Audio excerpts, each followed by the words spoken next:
Et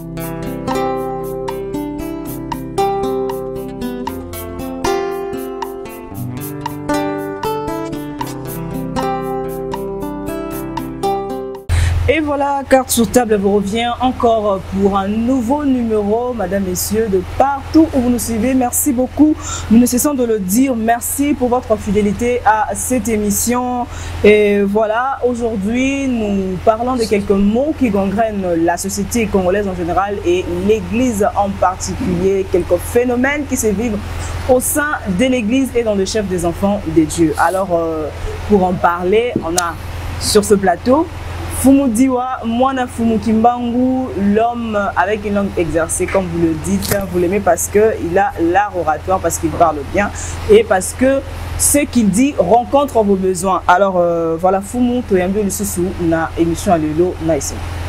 Mbote, na yo, na bandekonos, toujours salam sala oyo, pe bandekonos, balandarabiso partout dans le monde. Nous avons réussi à courir belé à bandeko oyo, à se péler en émission.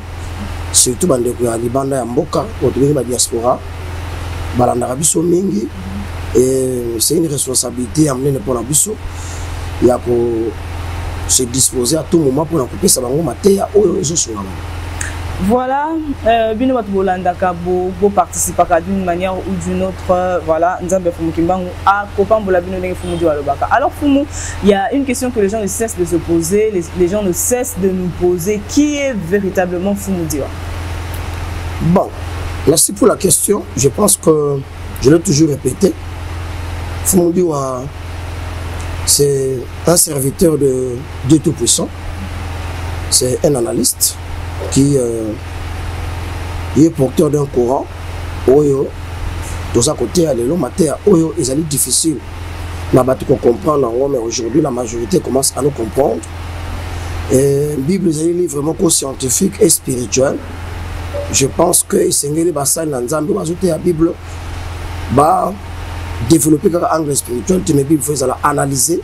Ils allaient livre vraiment intellectuel. Donc, on va pas retenir pour la Fumu Diwa, ils allaient en voir. Alors, encore cette question, le fait que Fumu Diwa n'ait amibengaka mwana Fumu Kimbangu, vous ne pensez pas que ça crée une sorte de confusion un peu dans les esprits de certaines personnes? Est-ce que Aza Kimbangiste, pourquoi seulement amibengaka mwana Fumu Kimbangu? Bon, je pense que être appelé fils de Fumu Kimbangu, pour moi, je ne sais pas ce que nous avons dit, bongo. Lorsque vous dites Omibengaka, c'est compliqué. Je pense que Fumu Kimbangu, il est de la province de Congo central. Et Nazali, fils de Congo central. Donc Fumu Kimbangu, Azali, ancêtre Ranga, Bakoko Ranga, Basela Kinzambe, Baza la famille à Fumu Kimbangu, parce qu'Azali Koronanga. Moi je trouve que ceux qui ont mis moi, na papa na yo, ma béni Nezali wana. Et lorsque moi je m'appelle Fumu Diwa, moi, Fumu Kimbangu, je ne trouve pas la katuana exégèse, il y a passif ou analyser en gros que Nazali Kimbangiste. Il ne faut pas confondre cause à la moi, Fumu Kimbangu, tant que Kimbangu a ancêtre Nanga, peut porter un message. Il y a Fumu Kimbangu, ça ne fait pas de vous Kimbangiste. Kimbangu, tout le temps qu'il était sur terre, il ne s'est jamais appelé Kimbangiste. Il était serviteur de Dieu. Il était porteur d'un courant et je pense que même sur le plan politique, Kimbangu Azalaki, premier politicien, au Batubaye Bakamote.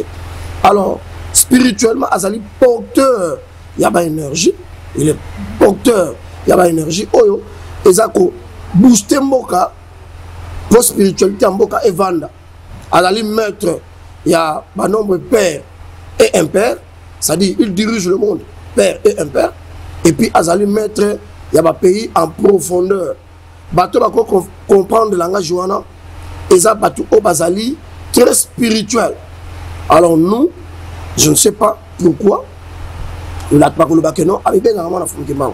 Donc Fumu Diwa, bateau va dans la confusion, Azali, serviteur de Dieu Tout-Puissant, mais il croit dans Fumu Kimbangu, partir à l'origine, et partir un message oyo, Nazali Komema. On voit ici au Congo les gens prêcher le message du prophète Branham. Ça ne crée aucun problème. Tu vois? Et il y a même de ces gens-là qu'on a attribué place élevée à Mboka Nabiso. comme baza par exemple pour bazali côté un message il y a frère il y a prophète Branham to il y a bakura mususu. Alors lorsque vous me dites c'est dû que azali côté un message il y a Fumu Kimbangu azali porteur il y a message wana je pense que créer problème moko et pas la batouti. Dans un pays où les gens trouvent que tout ce qui est exogène yangonde zali na place, c'est-à-dire na mboka o ba valeur o ya mboka spirituellement et ça sont respectés. Alors biso ka ngamino na biso pourquoi dans un pays où bato bazo sambela te, ils considèrent même que, excusez-moi le terme, la chemise ya munele ou le caleçon du blanc et là n'a beaucoup plus de valeur que caleçon to chemise à mutomuindo. Alors biso tous en a raison ka ngamino na biso te omboka otina na seka lelo monde comme ko évoluer batba ko lataka biloko mindele basi balati physiquement et batba ko portaka ba message oyo mindele batie ba na mutu sans qu'on analyser yango. Alors biso ba fumudiwa pourquoi tu okanga minoko na biso na kati ya pays en ngwana. Donc bato ba s'étonner te poto benga ba na Fumu Kimbangu il y a bato ba zu message ya mindele ba vandisi yango na mboka ba ko tia bato ba ko mindele ba te bango oza ko pesa bato fondement te. Nous sommes pas des kimbangistes, nous sommes pas aussi bato église des noirs, mais nous sommes des personnes qui transmettent un message, un courant oyo Fumu Kimbangu ateyaki et tous allez comme mango na kati pays oyo bato ba mona ka nyonso ya mboka ba valeur nyonso ya mboka ba prophète nyonso ya mboka baza na valeur te. Il faut qu'on dima nyonso za ko tali banda, c'est comme je l'ai dit tout ce qui est exogène et je pense que ça devient un problème. Voilà Fumu ezana batu oba misana pe komona yo kolanda yo koyoka yo maté no ko marteler beaucoup plus sur le social, sur les conditions sociales ou l'amélioration des conditions sociales ya bana nzambe. Alors mituna za ko koyeba qu'est-ce que les enfants de Dieu doivent faire pour véritablement ou réellement sortir de la pauvreté? Merci beaucoup pour la question, elle est très pertinente, mais parce que je l'ai toujours dit que l'église biso kondima et comme ça a richité kondima échange la vie sociale à mututé pour vie sociale à mutu échanger et sengeli mutu a joindre na faculté na ye makambo nzamba tchakati na tchango na musala po abonga ya liboso ezali le travail musala nde ezali secret oyo moto soka comprendre yango ako changer vie sociale na ye pe église bana nzamba ba koma batu oyo bazana misolo to ba ko changer vie sociale na bango ko ba komi pesa na musala na tango tozali il faut pas mutu gaspiller temps na inutilement il faut pas tout se livrer na musala tango se concentrer na musala wana et ko pesa yo place na société ya mibale ko ba ko tia talent na yo na service à batu musuto don na yo parce que nzambe a tchakati na biso batu intelligence ba don ba talent moto azu talent na ye to don na ye a tia wana service ya batu wana ba ko ma bénédiction pour na ye na pêche exemple menuisier a osala ba kit na pêche exemple réparateur à la télévision to à la radio na pêche exemple bato ba okanga ba suki na pêche exemple ba mécanicien tu vois na pêche exemple on a ebele coiffeur nous doit ça quelque chose oyo azana ngonza mbatia kati na ye et sengela tiango na disposition à tout pour azala considérer la société lelo et aussi maman journaliste avoir une certaine connaissance au moins il attend tozali connaissance ne ko botela yo mongo parce que mongo ezali fruit conséquence ya elo c'est-à-dire connaissance aux anango scientifique la domaine moko boye et ko tombola yo pozala mutu na vie aux musala pe ba lukayo parce que mokili ya lelo ezali ko luka bato ba yebi. Lorsque vous n'avez pas de connaissances dans le domaine de Mokoboy, tant que vous avez dans la société Mokoboy, ton entreprise Mokoboy, vous avez pour asala musala ou asala expertise dans le domaine de Mokoboy, vous avez la connaissance dans le domaine de Mokoboy. Tu vois le monde où il y a jungle, c'est-à-dire c'est comme j'avais dit, la prédation. Tu vois, les autres sont prédateurs par rapport aux autres. Alors, ceux qui ont évité, parce que moi, on déjà la vitesse ya batu oyo ba yebi parce que l'ignorance ezali ko kota moto na prison. La Bible dit vous connaîtrez la vérité et la vérité vous rendra libre. Lorsque vous ne connaissez pas, celui qui connaît ou celui qui en a à dominer yo à cause de pouvoir likolo na yo ko continuer ko zala esclave. Ya moni Bible lobi otutanga mon peuple périt par faute de connaissance. Ignorance ezali comme mamuto toujours na esclavagisme. À celui qui n'en a pas, tu dis qu'il n'en a pas, toi y habiter, toi azanangote, bakoboto la moke azanango, bakoboto la o azanango, pour pas pesa la moto, oyo azana yango, to la moto, oyo ayebi. Alors, yango za komona, les riches continuent à devenir riches et les pauvres continuent à demeurer des pauvres parce que yo bi ozalangote, o salakate, o kangi maboko, o zakana kondima lola. Mais ozalangote bakoboto la oyo ozalango moke wana. Ba opesa moto azalango, ba baxela yo continue ozala pauvre. Yango moni ba riche, bazo continuer ko demeurer ba riche et ba pauvre bazo continuer ko zala ba pauvre. Parce que riche, ba lobi lisusu, ba ko bakise lisusu na likolo oyo azali na yango. Soki yo yebite, ba koluko pendant. Oyebi ko filmer te, ndeko azo sala ba image. To luki aye ay ko pesa biso savoir na ye, mayele na ye, po biso to bénéficier nango et en retour, il a des conséquences ya oya kozwa. Na ba domaine nyonso, otangi kelas, oza ko sala ba émission. Ils a des conséquences ya mayele na yo en dehors, ya kozala mwana nzambe na église osambelaka, o se démasquer pour que na mayele ozala ngo o sala musala otangi kelasi conséquences nango o ekozala oyo kozwa. Na kati musala. Donc so ba nzamba comprendre biloko wana. Omoni ba église de l'eau ba tebiso ba matea oyo et pesi biso ba valeur na société te poto zala équipé utile na plan de travail. Tu vois, yango moni esengé na biso to sala musala te ba ko tcha en pratique. O to yebi, o to zala ngo pote ba tunde ba ko pambola yo. La Bible dit demandez et l'on vous donnera. Dieu n'a pas dit demandez et je vous donnerai. Tu vois, lorsqu'on demande à Dieu, mais batoune ba ko pesa yo. Dieu ne donne pas. Il va utiliser les gens pour te donner. Alors batou na pas pesa yo.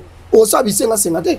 Il faut que proposer bango musala to maele na yo pour que conséquence bango pe ba peso en retour et ba na nzambe ba kolonga na pauvreté. Mais tant que ba bazaka na ba doctrine moko illusoire, na va na permanence, tout se donne par la foi. Nzamba ko pesa ngai comme ça.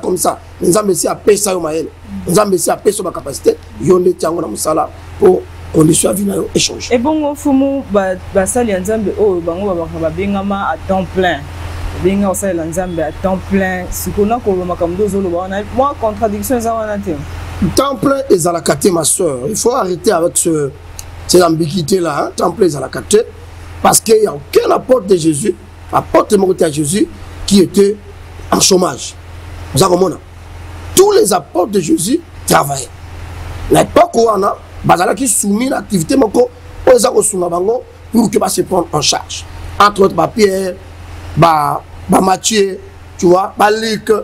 On n'allait pas me dire que ça qui temple. Maman journaliste, vous n'allez pas faire votre apostolat si les dos de gens. Nami Congo ya Batou.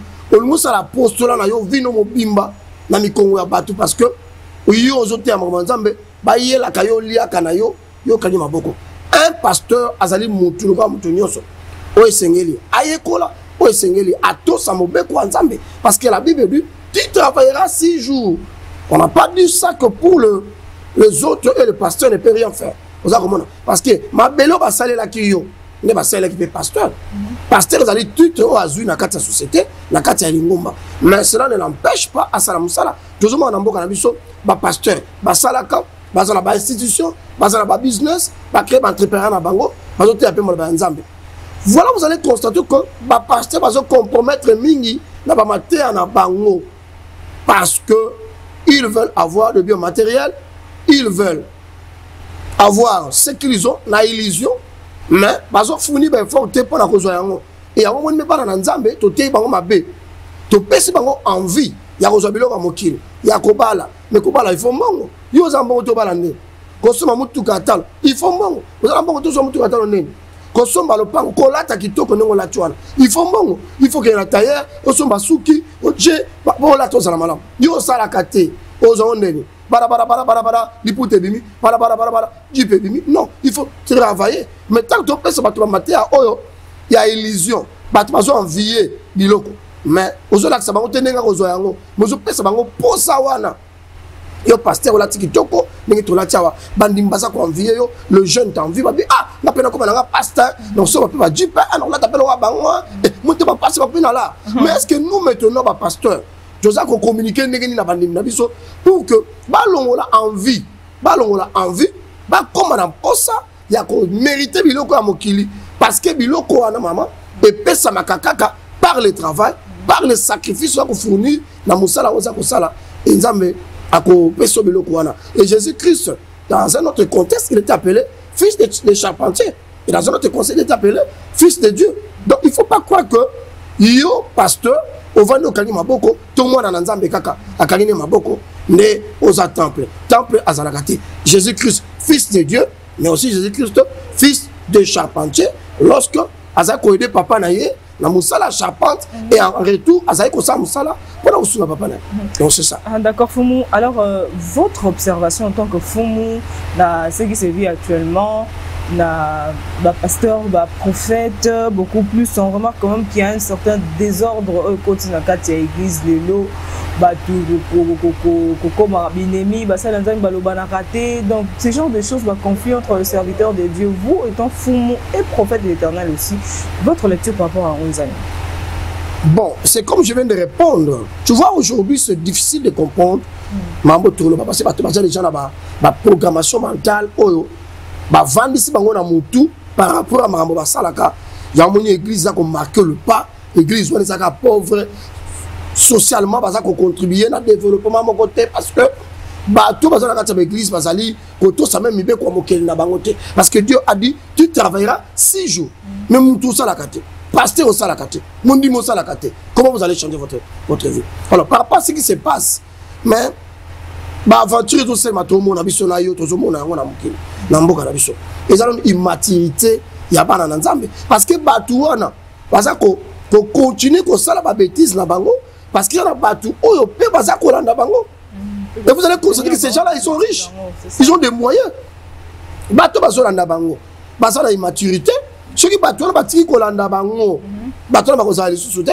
Donc immaturité on y a peuple ya bana na nzambe bazo landa ka batu wana na babisakoli na ba makambo zanga tina et lelo batu ba pesi valeur mingi na bisakoli. Vous avez compris? Mutu atana balabala oyebi ete sakola papa oyebi ete. Est-ce que ce comme tu as vu sur les cambo est vrai? Ça fait de lui un serviteur de Dieu. Est-ce que ba mbiku di basakola kate? Est-ce que ba charlatan ba mona ba makambo te? Lelo batu bazolanda mouvement mu pepo ekoti na mokili. Alors batu baza ko bunga ebele. Batu baza ko vivre parce que baza na ba motivation za ko tina bango basakola derrière na bango ba ba motivation baza nango. Muso alingi ba yazali grand. Il faut sakola. À cause de sakola et toi que nous ba sakola bango na bato bandi bango. Ali ba bona grand. Muso alingi a stocker bato. Il faut na manipuler conscience à bato. Ta on a ko péter logo boye, na ko bimisa matériel, na ko bimisa mbongo. Bon muso alingi ba so ba biloko mo kilo. Ba dondo na mo kilo. Base à la grand matériellement. Dans un pays où les gens ne font que vendre leurs biens. Un pasteur se dit grand, à son détail, bien, mais c'est quoi ça? Est-ce que les autres n'ont beaucoup de pauvres? Mais tu veux montrer aux gens, tu vas te montrer à papa molio. Mais ça tu vas colober là, babilo qu'on a yo, n'a beaucoup de pauvres. Parce que tu me dis, balingi ba zoabilo ko bazalango pour ça que il faut ba extorquer bateau, ba kosa la bango, ba bisako la bango parce que bato bali bazala mongo mais o bazo mériter en vie oza komona et bato balingi pe ko copier banglophone bato bake vacances na Londres, vacances en Afrique du Sud, vacances en Nigeria bali ba copier parce que kuna ne ba bêtise on ezouta bisakoli maman qui on a euti na anglophone ba pasteur africain o bake na ba pays wana to bazala kakuna ba lakisi ba pasteur congolais to africain comportement wana yango zomona la plupart ba pasteur wana bazo copier banglophone tala lelo ko tia mondelo na suki ezaki une église so koti nango ba telemelio mais lelo la plupart de ces pasteurs là qui demeurent dans babiloko wana bazala ba mondelo na suki na bango parce que rien que le dit alaxi bango nzela wana ba tia ba mondelo mais na kala to telemelaki yango l'église okokota na mondelo te lelo balingi ko sala so suki na bango te. Pourquoi? Parce que Batali, tel pasteur, a des cheveux crépus. Mais il y a un grand pasteur au Autokoufa en Afrique. On a vu, il avait même des photos avec le pape. Mais tu fais une église catholique. On a vu des photos avec de grands marabouts. y a monde oyo tout le monde va signer satanique na kati ya temple na ye. Madame, je suis journaliste et je suis allé dans pays on a Nigeria, Afrique du Sud na yebi ba mbokana pona kenda kuna. Et nous avons constaté que Batouana n'a c'est Batia Babylon n'a pas moussous. Mais tant qu'on a on copie à Babylon koana. Yango moni Batou bazolela parce que Batou ba côté là faux pasteur oyo bazali ko pesa faux prophétie pour la stocker bango et tout le monde a ba bêtise wana ils a partout dans mon kil parce que Batou balingi biloko ya ndenge wana. So ngana za mur na bina ko za l'emporter na ba va wana te. Est-ce bango ba kolandanga bango ba koma ba komi lelo. Bazo continuer ko demeurer parce que ils ont battu carburant, va continuer comme ça là. Mais alors, Foumou, il y a encore un autre sérieux problème actuellement. On remarque que la polémique est trop pour la religion. Biso tabatobo, biso batobo, biso nde, nzambe ya biso.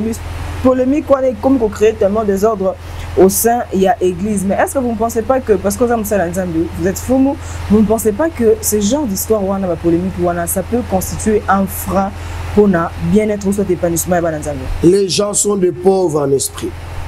Les pauvres en esprit, c'est eux qui suivent tous ces aventuriers. Comme je viens de répondre là, les pauvres en esprit. Et encore dans un pays où les gens sont pauvres en esprit, ils seront emportés par des courants de religion. Parce que les gens ils ont une connaissance en minuscule par rapport à Nzambe Bazaro Onimela. La vie de Dieu, c'est une relation. Ou cette vie-là que les autres appellent la vie chrétienne. C'est une relation intime avec Dieu. C'est une intimité personnelle avec Dieu. C'est une communion personnelle entre fils et père.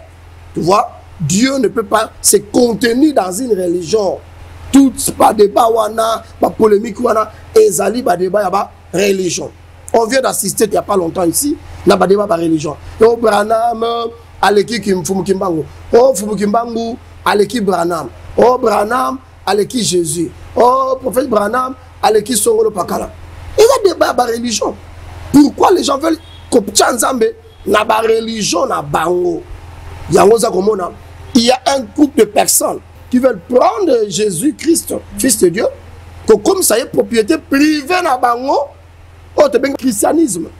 Jésus, tant qu'il était vivant, il n'a jamais parlé du christianisme. Un Dieu, un sauveur, il ne peut pas devenir une propriété privée d'une religion. Et tant que les gens veulent prendre Jésus-Christ, Fils de Dieu, le placer dans une religion, à comment? Propriété privée dans bango. Parce que les chrétiens, le christianisme là, ils se disent qu'il n'y a que eux qui ont la vérité. Jésus Zaka Bango, ils critiquent les autres. À part les kimbangistes, à part les catholiques, à part les musulmans, c'est seulement nous. C'est comme ce que na Inde, na Chine, na Éthiopie, na Dubaï, na ba pays nyo samokili. Oh ba chrétien bazate, c'est comme ce batouana, nzamba ebi bangote et ba sambelaka, nzambe alinga bangote, selon bango. Alors, tant qu'ils veulent pas placer Jésus dans le contexte religieux, Jésus sera comparé avec des prophètes comme des Branham, comme des Fumukimbangu, parce que ça sera maintenant un débat de religion. Et les gens qui placent Jésus dans la religion, ils sont en couche et abibérants. Un vrai homme de Dieu qui est spirituel ne fait pas de débat comme ça. Il ne juge pas. Personne à un thermomètre à que non. Kimbangu, Branham, ils se sont des envoyés de Dieu, envoyés par Dieu Tout-Puissant. Ils ont fait une époque, ils ont travaillé pour Dieu. Je pense que chacun aujourd'hui est en train de défendre sa religion. Voilà pourquoi il y a des débats. Mais prier n'est pas une religion, c'est une vue.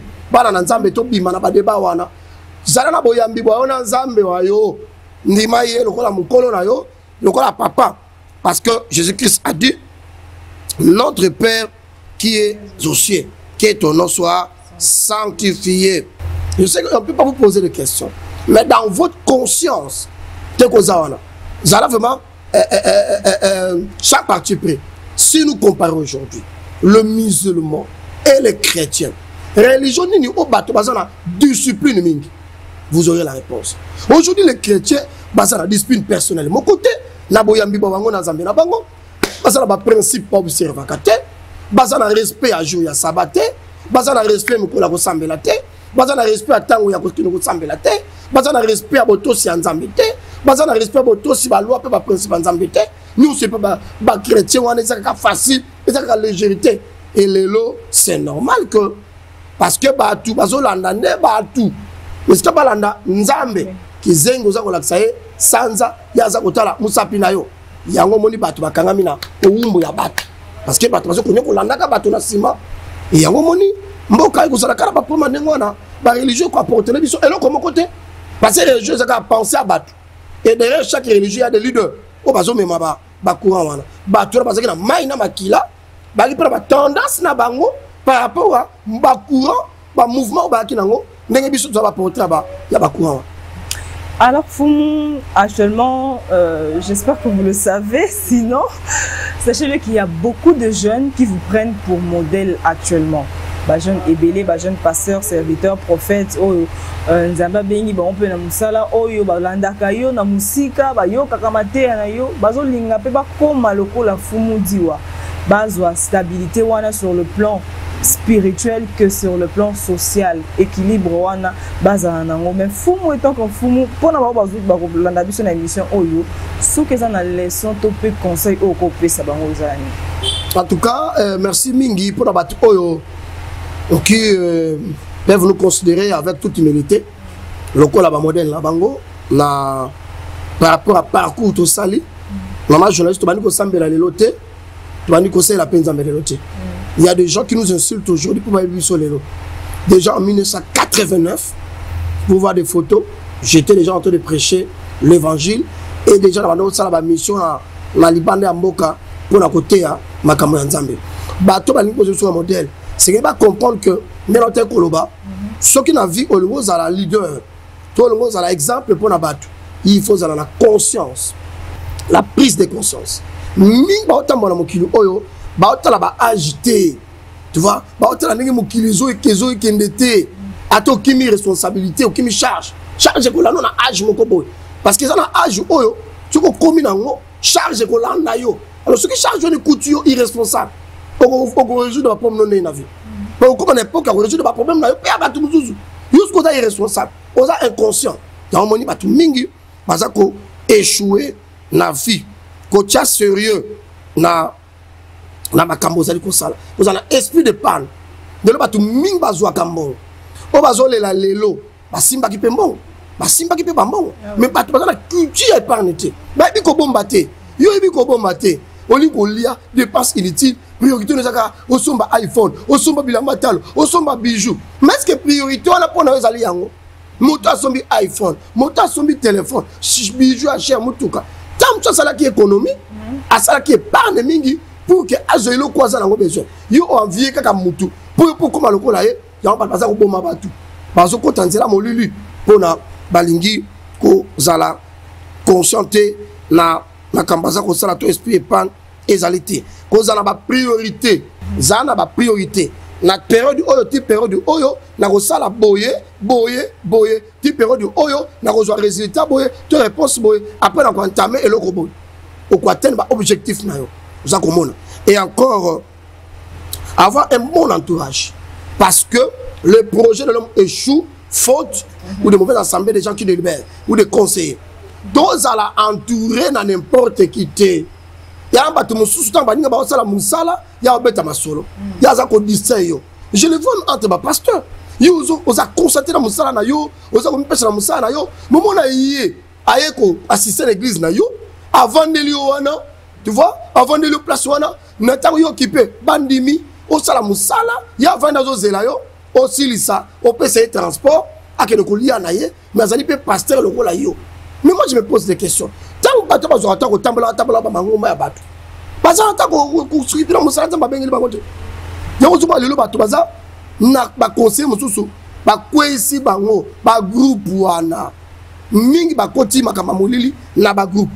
Mingi bazan entourage oyo bazali comme bango na distraction ozali étudiant ozali kotanga okutana ba groupe bato mabe bando kotuna ba nzela mabe ozali frère to sœur bani bazo se concentrer pour musala bango yo distraction okutana ba groupe mabe okoyeba ko ressurter na musala oyo ozali ko sala toke bana vie ambiance ozozo mbongo famille nous allons pauvres oza ko gaspiller mbongo olingi via prestige bato bamona kaka yo olingi ko impressionner bato oza pauvre orgueilleux to orgueilleux pauvre tango kokufa lobi to malade makasi ezwi yo ekomi mama Denise tala biso likambo maman Olive tala biso likambo mais tout le temps que tu es là en vie ou on a aussi mambo tu ne sais pas quand tu tomberas malade tala lelo liwe abali de rebelle na mboka na biso to to pede mutu to kufa to ta akomote mais ça m'étonne na niveau ya vie ya mutu na l'accès ki bat to ana ko vivre ana ko lela batu ba kondi ba pese place ba matanga na to ba somele certain batu mutu to ko lula na mokilo bana bango lelo ko mokote mutu ko chama kelela wa na théâtre na ba pasteur na musique ngai prophète na l'équipe bat soka kufi ba motam saliste oh azaki na tana meto la la te oh azaki na tana na mbongo te bango le somela ta cercle mais ces gens là impressionnent les gens mais ce que batu bazala oh bazali mais batu balimba ba paraître on n'est pas mais on veut paraître conséquence nango maman Olive talanga likambo maman Denise talanga likambo même ceux qui sont à l'étranger là OK imboka papaya OK Angola OK Brazza OK États-Unis OK Europe okomi kuna ambiance no siayo basi no siayo ozwi mbongo nsala to etelemi salabo 8 heures na bar ozo mela ko laksa batondo zanango lobby osuka wapi famille no abaza ba pauvre maman na bino locataire papa na bino locataire bande kono ba pauvre même na lopango na bino pompe ya mai ezala kate courant ezate kotate mais yo libanda grand prêtre yo libanda mère prêtresse yo ndekuna nde oyo oza ko sala vie tongo ovai na palanka ovai na mabor vai na oja enda odu chene to tena kingo ngai mais oza ne loko moko te ta famille est pauvre okoyana Kinshasa awa oba ko lelaka fumbo ya famille madeso ya famille ebele bazaka ba locataire 10 ans na ngola 20 ans na poto locataire atandambo lopango azana ngoti atandambo mabele azana ngoti mais tu veux biso ko kufi ko tikela bana nini yango mona pasteur akufi to mutu akufi na poto to na ngola kuna un mois à pamba moi si la banote kama tembele un mois moi je n'ai pas tembele parce que maman journaliste batu bazali na conscience te même na musala na bino to na musala na biso otoko sala attention tango nzamba za ko peso mayele zala na mayele ya kweba ke lobby ko zala boyete âge za ko poussana à un certain âge on perd la force on perd les énergies et comment tu répond on lia olonaki donc batu ko balingi bazwa biso comme modèle bala na console to pesi bango balonga na vie impression pourquoi vino lingo mener yango par rapport à batu na la tapona prouver batu hein je me suis na matika ka moto kaka pamba na zuka wewa papa o mati moto o mati wewa moto keza hein moto no la chewa neza pourquoi bat balingi ko croire que yala batu so ko vivre sous vie normale ti soki nzamba pambolio oko mata suwewa te oko tambola suma kolote oko lia na batu te oko vivre sous na batu te il y a même la bateau bitumba ebele orgueil wana matériel tu vois c'est que Karl Marx s'appelle l'eschatologie des tout puissants des hommes puissants tu vois il faut faire très attention na mokila lo solo zala na kimia vit comme tout le monde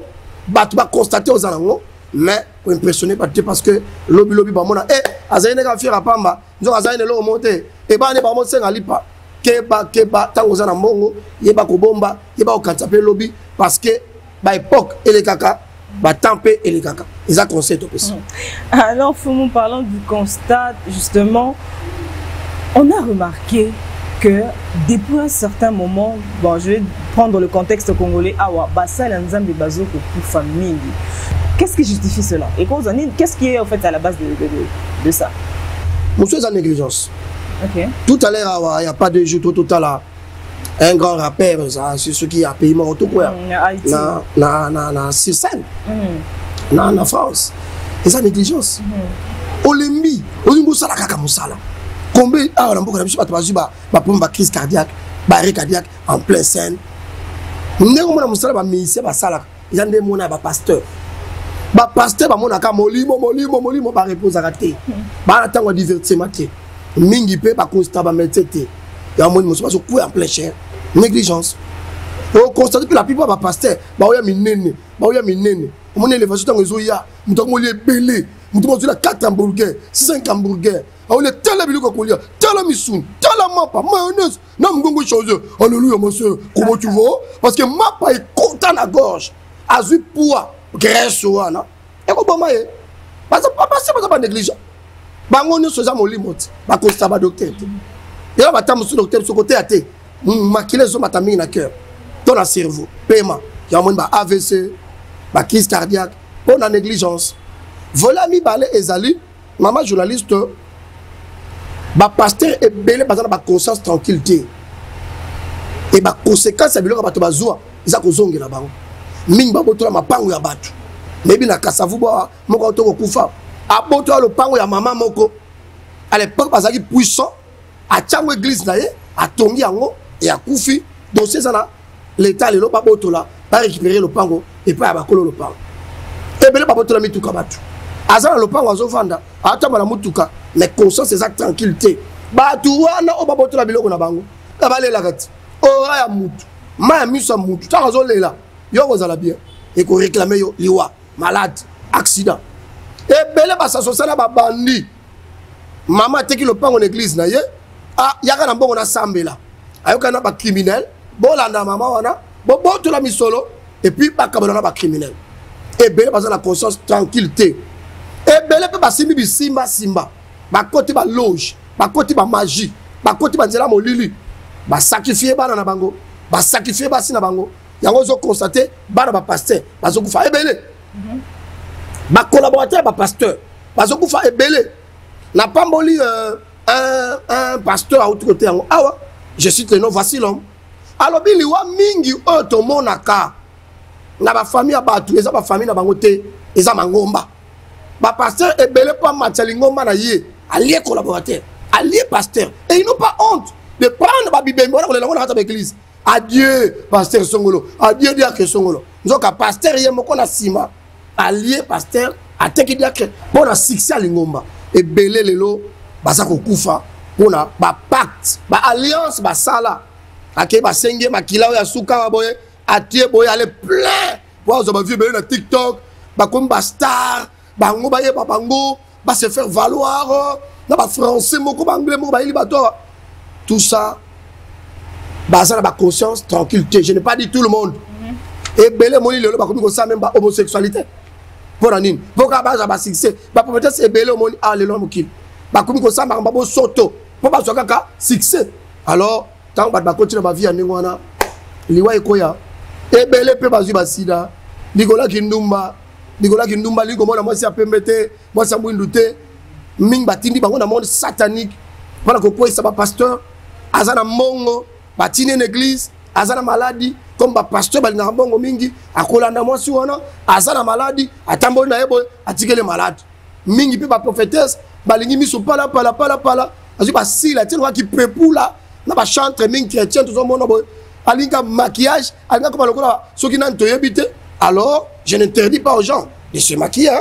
Parce que moi en tout cas j'interdis aux sœurs en Christ de mettre des cils le mettre le truc dans l'herbe c'est zela ezongela lokola niao tu omi métamorphosé ba souti que zalio non ko se maquiller za mabete mais biloko wana pezo me mamasum ezo me bato bakambebele parce que bato wana bazana ba mbongo bazana ba loge bakobi ko tamba na ba prophétesse bakobi ko tamba na ba chantre chrétien pour nanine pour bango ne ba tirer bango ne ba séduire bango toi dans le monde de la séduction et bango peut ba se faire séduire peut ba tirer bango botutu to ba sacrifier bango mutu wana za ba kiss na ye alia abimakara bamboa abimakara batoma boma tu vois vina ezali yango wana ayo prophétesse omonier holandie atamboli na yo ministère baby yamoni ebele basili uzoma tena mboka na biso bato sila lokola mungwa na domaine na musique asili na domaine la musique chrétienne asili musique profane asili domaine ba prophète nous attendons oui kasi conséquence ba contrat na mabe bazo sala ezo kanga bango pour que batika biso alors était ba jeune olingi via pression qui manana olanda vitesse mokile ke nango ngoko ba millionnaire mais mériter yango sa mosala yango zo mona lelo bato ku fa pe bele moto akeba tango zo ko sala makambo po me ma foule o chaque loko na sala olemo po soko lobi kambo muto apesa loko na ya pesa mbongo na ye na profession bimisi ozuni nzeto tina sala olemo conséquence ezali lobi okotika mokilo otiki babien wana baokundo na bamituka te na bandako tozokumisa na bato wana baokundo nango te oteki vi na yo mpona ozala journaliste célèbre okoma yo na yo kaka babengo partout okoleka ezaka na bapaster te baprofétesse ebele bakufi bapaster bakufi bajournaliste bakufi baministre bakufi bapoliticien bakufi mpona mabe eleki donc ezali leçon mpona bana na nzambe basala attention na ntango tozali paster nyonso ta kotielo maboko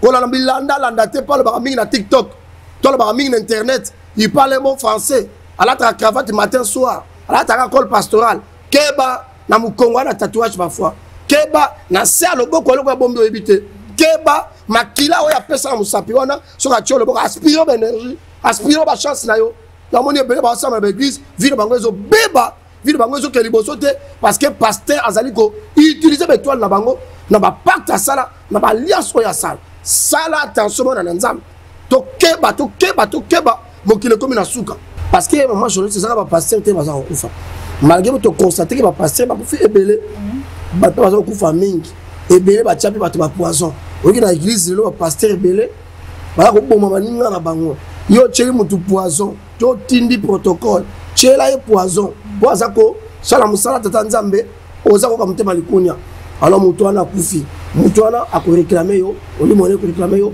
yo mpe kokufa tala parce que bato balingi kaka alinga mama mobimba oyo akobota ye bazalaka na ye babimaka na ye po apesa mbongo alanda kaka mbongo ya mama wana jeune wana mokie motali age ya mama wana tukakokemene ba 70 ans moto andenge wana bazwi boba énergie na yo epa mama na ntango aza moto baloge okufa noki moto akotambola na balabala alataka na eloko na se te mpona nini bazwaka batata mibimba babimaka na bango sadi makambo wana eza kotambola mokili tata wana oyebi vi na ye mingi mpe baza kokufa tambola na bavile tambola na bamilie na butu otala comportement ya bato nde bakovivre oya komona bato eza mosoko meme atelemi mpasi université eza azwi étudiante to babibale atie na motuka na nsima chauffeur azomema bazotambola basaka bétise na nsima kuna asilisi bétise oyaka na motuka nde bazomunaka wana kati motuka ezotambola tozosala motuku na bétise eye etelemi ekitisi bango bazwi mbongo bapesi bango bato bakokufa te ndenge.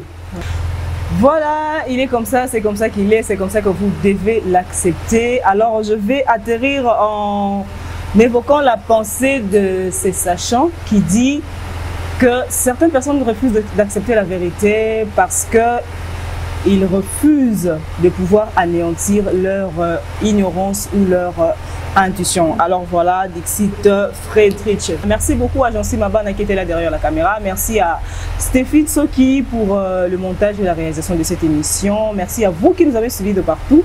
Je vous retrouve très prochainement pour un nouveau numéro de votre émission Carte sur table. Et grâce à vous.